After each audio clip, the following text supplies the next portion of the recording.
욥기 15장 1절부터 16절입니다. 대만 사람 엘리바스가 대답하여 이르되 지혜로운 자가 어찌 헛된 지식으로 대답하겠느냐? 어찌 동풍을 그의 복부에 채우겠느냐? 어찌 도움이 되지 아니하는 이야기 무익한 말로 변론하겠느냐? 참으로 내가 하나님 경외하는 일을 그만두어 하나님 앞에 묵도하기를 그치게 하는구나. 내 죄악이 내 입을 가르치나니 내가 간사한 자의 혀를 좋아하는구나.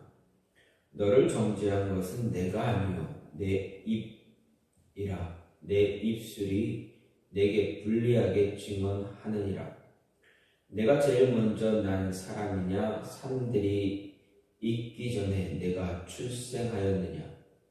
하나님의 오묘하심을 내가 들었느냐? 지혜를 홀로 가졌느냐?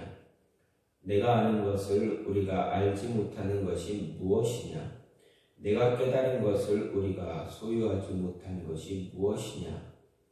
우리 중에는 머리가 흰 사람도 있고 연로한 사람도 있고 내 아버지보다 나이가 많은 사람도 있느니라.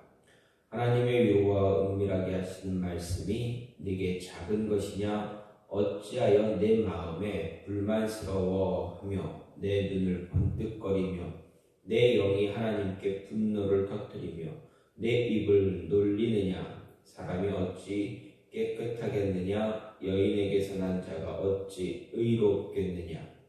하나님은 거룩한 자들을 믿지 아니하시나니 하늘이라도 그가 보시기에 부정하거든. 하물며 악을 저지르기를 물 마심같이 하는 가증하고 부패한 사람을 용납하시겠느냐? 오늘 말씀 욥기 15장 1절부터 16절 말씀입니다.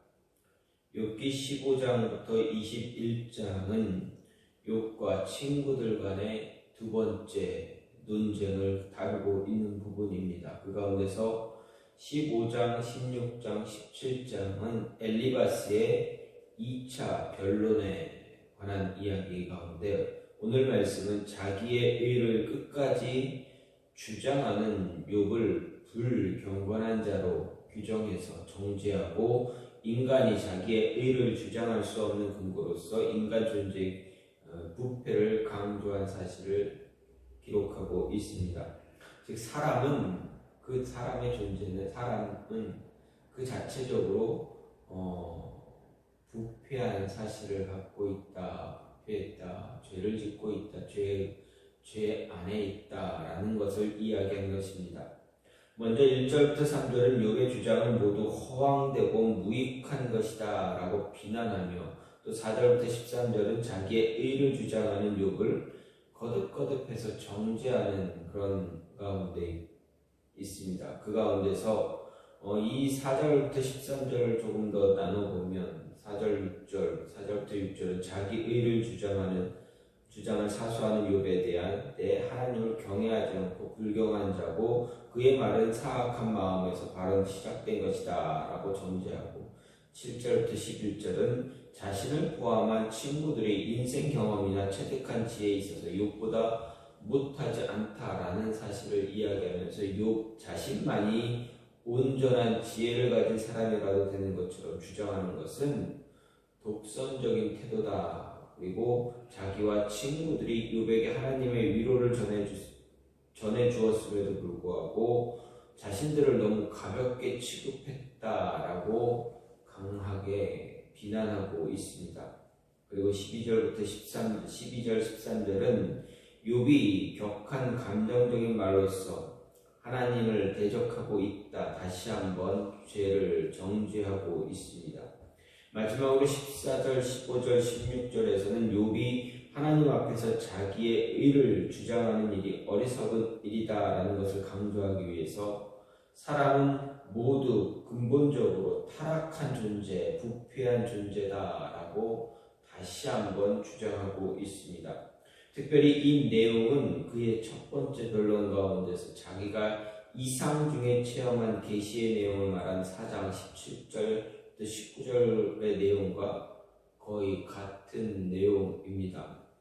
이것은 엘리바스의 논지에 발전이 없다라는 것을 단적으로 보여주고 있습니다. 하지만 엘리바스가 말한 내용 가운데 모든 사람, 모든 인류는 다 타락했다, 부패했다. 그래서 하나님 앞에서 자기 의를 주장하는 것을 정말 어리석은 일이다라고 하는 것은 보편적인 진리이다라는 것입니다. 인간은 누구도 하나님 앞에서 자신의 의를 주장할 수가 없습니다.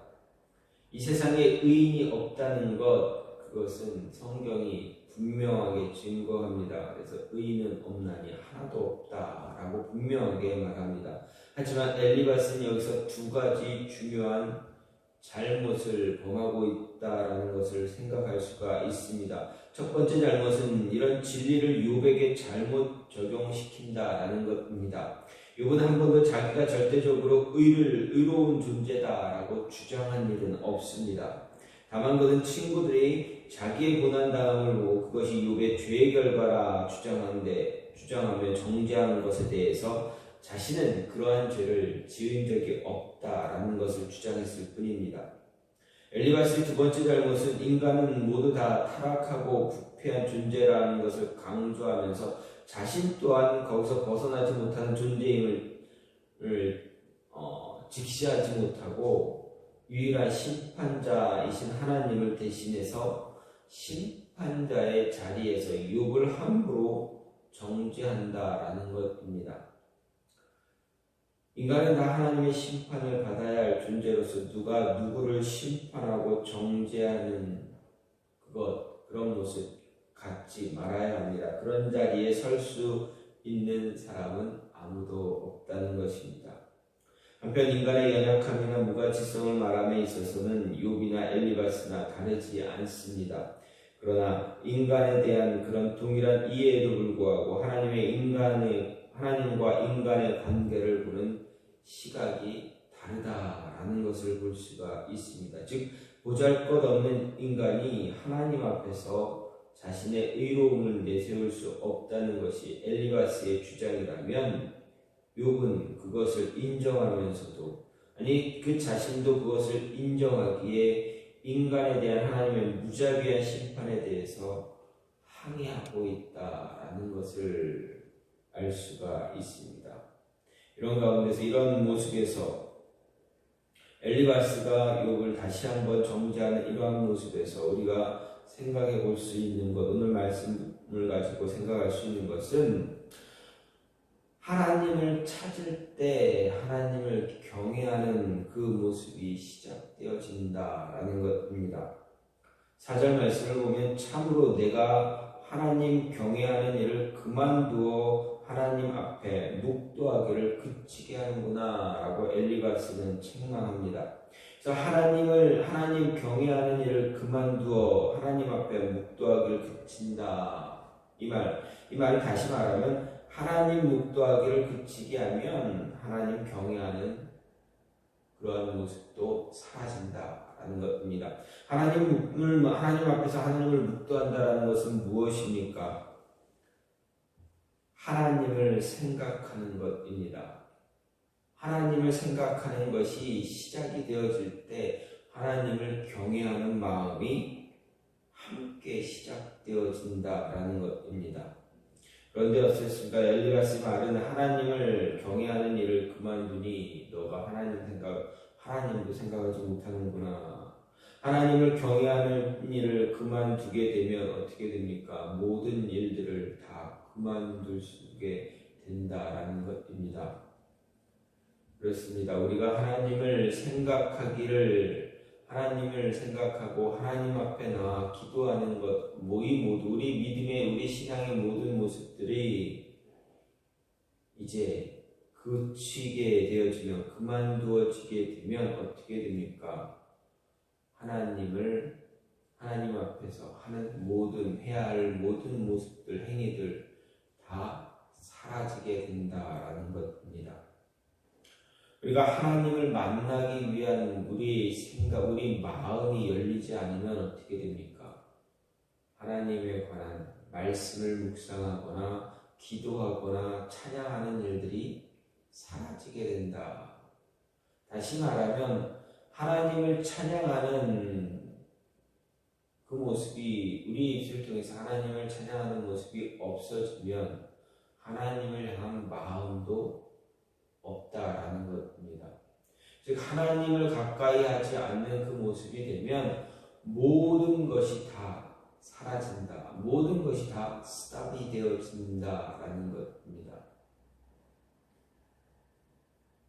하나님의 말씀을 붙잡았던 솔로몬, 처음에는 하나님의 말씀을 붙잡았습니다. 다윗을 이어서, 자신의 아버지 다윗을 이어서 이스라엘을 다스리는 왕이 될 때 그는 두려움에 떨었습니다. 왜 그렇습니까? 그 이스라엘 백성을 어떻게 다스려야 되는지 알 수가 없었습니다. 자신의 아버지와 자기는 참 많이 비교되어 줄 것입니다. 다윗의 통치 기간에 이스라엘 백성들은 얼마나 다윗을 잘 따랐습니까? 얼마나 하나님 앞에서 바르게 서려고 노력했습니까? 그런데 자신이 과연 그 백성들 잘 인도할 수 있을지, 자신이 과연 하나님을 잘 따를 수 있을지 고민이 되었습니다. 어려웠습니다. 힘들었습니다. 그래서 하나님께서 묻습니다. 그래서 그가 하나님을 잘 경외하기 위해서, 하나님께 온전한 예배를 잘 드리기 위해서 왕이 되자마자 어떻게 합니까? 하나님께 제사를 드립니다. 일천번제를 드립니다. 그때 하나님께서 솔로몬에게 나타나셔서 묻습니다. 내가 너를 위해서 무엇을 해줄까? 하나님을 향한 몸부림을 먼저 부렸습니다. 몸부림을 먼저 쳤습니다. 그때 하나님은 솔로몬에게 다가오셨다라는 것입니다. 하나님 앞에서 몸부림을 치기 위해서는 어떻게 해야 됩니까? 우리 마음이 먼저 하나님께 열려져 있어야 합니다. 우리는 그렇습니다. 우리는 그렇게 합니다. 하나님 앞에 우리의 마음을 먼저 내려놓지 못하고 몸부림치지 않으면서, 우리의 마음을 먼저 하나님께 드리지 않으면서 하나님께서 우리에게 우리의 모든 문제를 해결해 달라고 합니다. 하나님은 무엇을 이야기합니까? 너희가 먼저 나에게 마음을 열어야 되지 않느냐? 너희가 먼저 나를 붙잡아야 되지 않느냐? 나를 찾아야 되지 않느냐? 찾는 이에게 내가 찾게 해줄 것이다 라고 이야기하지 않았느냐? 찾아라, 찾아라, 찾아야 얻을 수 있다. 두드려라, 두드려라, 두드려야 열 수 있다. 구하라, 구하라, 구하라, 구하라. 구해야 얻을 수가 있다라고 예수님은 분명하게 말씀하셨습니다. 그러면 하나님을 찾아야 합니다. 하나님 앞에 우리의 마음을 내려놓아야 합니다. 그래야 모든 일들이 시작이 되어질 수 있습니다. 하나님의 뜻대로 우리가 원하는 대로, 아니 우리가 원하는 것이 아니라 하나님이 원하는 대로 일들이 진행되어지고 하나님께서 모든 일을 시작하실 것이다 라는 것입니다. 엘리바스는 욥에게 분명하게 말합니다. 너가 이렇게 하나님 원망하는 거 보니 너가 이제 하나님을 생각하는 그 마음이 없어졌구나. 그 마음도 없어지니 하나님을 경외하는 마음도 없어졌구나. 이렇게 욥을 정죄한 것입니다. 그런데 욥의 마음은 어떻습니까? 하나님을 향한 그 마음이 사라졌습니까? 그렇지 않습니다. 욥의 마음에는 여전히 하나님을 사랑하는, 하나님을 경외하는 마음이 존재하고 있습니다. 그러나 그가 원망하는 그 모습 때문에 엘리바스는 오해를 한 것입니다. 이 모습을 보면, 이 모습을 생각할 때 우리는 어떻게 해야 되는가? 우리 마음이 과연 어디를 향하고 있는가? 우리 마음이 먼저 하나님을 향하는 마음이 되어져야 합니다. 그 마음이 변하지 아니하면 하나님을 경외하는 그 모습도 변하지 않는다. 하나님을 찾으려고 하나님을 찾고 하나님을 두드리고 하나님께 구할 때 하나님은 하나님은 모든 것을 이루어 주신다. 그러기 위해서 우리 먼저 하나님 우리의 마음을 내려놓고 하나님 앞에 우리의 마음을 하나님께 드려야 한다라는, 하나님을 찾아야, 하나님께 마음을 드려야 하나님을 경외합니다. 하나님을 바라볼 수 있습니다. 하나님을 찾아야 하나님을 바라볼 수가 있습니다. 이 모습을 잊지 마시고 늘 하나님을 구하고 찾고 그런 모습이 저와 여러분 안에 있기를 간절히 소망합니다. 하나님을 찾기 시작할 때 하나님을 경외할 수 있습니다. 우리의 마음을 먼저 하나님께 드릴 때 하나님을 찾을 수 있습니다. 또 한 가지는 무엇입니까? 지혜로운 자는 늘 입술을 조심해야 한다라는 것입니다. 하나님을 찾는 자, 하나님께 마음을 둔 자, 그들은 어떻습니까? 입술이 조심스러운 자들이 됩니다. 하나님을 찾기에 함부로 입을 열지 않습니다. 말이 많아지지 않습니다. 엘리바스 6절 말씀을 보면 너를 정죄한 것은 내가 아니고 내 입이라, 내 입술이 내게 불리하게 증언한다 라고 엘리바스가 이야기합니다. 무슨 일? 엘리바스가 욥을 정죄하는 것, 그것은 자신의 뜻이 아니었다라는 것입니다. 엘리바스가 욥의 불평불만을 쏟아내니 엘리바스가 너 왜 그러니? 혹시 너 잘못한 거 있지 않냐? 잘못했으니까 분명히 하나님이 고난, 이 어려움 주신 것 아니냐? 그런데 왜 너가 하나님께 불평불만하고 원망하느냐?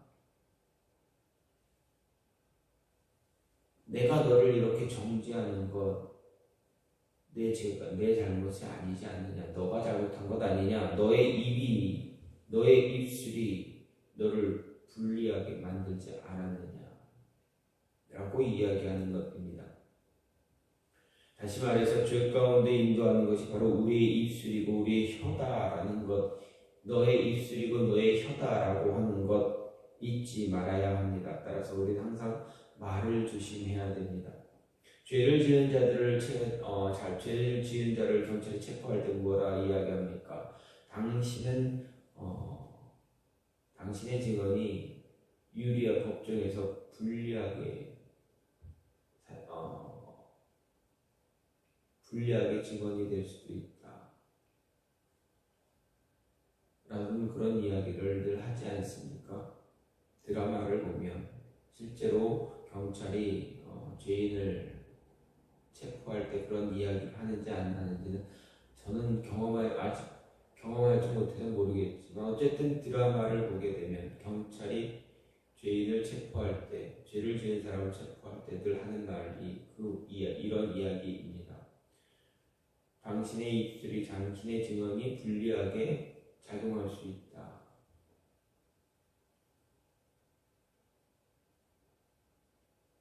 즉 바른 이야기만 하라라는 의미일 것입니다. 어쨌든 우리의 입술에서, 이온 모습에서 우리의 잘못 너무 쉽게 말을 하거나 입술을 통해서, 우리 혀를 통해서 이야기를 하게 되면 불리하게 되어질 수도 있다라는 것. 따라서 우리는 말을 조심해야 한다라는 것입니다. 함부로 우리의 입술을 열어서 이야기하지 말아야 한다라는 것입니다. 그렇기 때문에 성경을 보게 되면 지혜로운 자를 보게 되면 말을 조심한다라고, 입술을 조심한다라고 이야기합니다. 잠언의 기자 솔로몬도 분명하게 말했습니다. 혀를 조심하라. 또 야고보 역시도 그렇습니다. 자신의 서신에서 말 조심해라, 혀를 조심해라. 혀는 불이다. 모든 것을 불태워 삼킨다 라고 이야기하고 있습니다. 따라서 우리는 어떻게 해야 됩니까? 하나님 앞에서 하나님을 경외하는 자로서 우리는 항상 입술을, 우리의 말을, 우리의 혀를 조심할 수 있어야 하겠습니다. 말을 조심하지 않으면 함부로 이야기하면 그 말이, 그 이야기가 우리를 죄로 이끌어 간다라는 것 늘 기억해야 합니다. 하나님을 찾기 시작할 때 하나님을 경외하는 마음이 시작이 되어집니다. 그런데 하나님을 찾지 않을 때 우리의 입술은 어떻게 됩니까? 함부로 너무 쉽게 우리의 혀는 죄를 범하게 됩니다. 하나님을 찾을 때는 하나님의 영이, 하나님의 능력이 우리의 혀를 붙잡고 있지만 우리가 하나님과 가까이 하지 않을, 하나님을 찾지 않을 때는 우리의 혀가 정말 자유로워진다라는 것입니다. 말을 너무 쉽게 해서 사람들의 마음에 상처를 주기도 하고 죄를 짓기도 하고 그런 모습이 많이 나타난다라는 것. 따라서 지혜로운 자들에서 지혜롭게 우리의 입술과 혀를 다스릴 줄 아는 자가 되어줘야 한다라는 것입니다. 이 모습을 잊지 마시고 오늘 하루도 하나님 앞에서 하나님 경외하기를 멈추지 않는 자, 그리고 하나님 경외하는 것을 멈추지 않는 자 되어서 우리의 입술도 조심할 수 있는, 우리의 혀도 죄가를 물릴 수 있는, 조심할 수 있는 그런 모습이 저와 여러분 안에 있기를 간절히 소망합니다. 이 시간 같이 기도하기 원하는 것은 하나님, 우리로 하여금 하나님 앞에서 하나님을 경외하는 모습이 작아지지 않도록, 멈춰지지 않도록 인도해달라.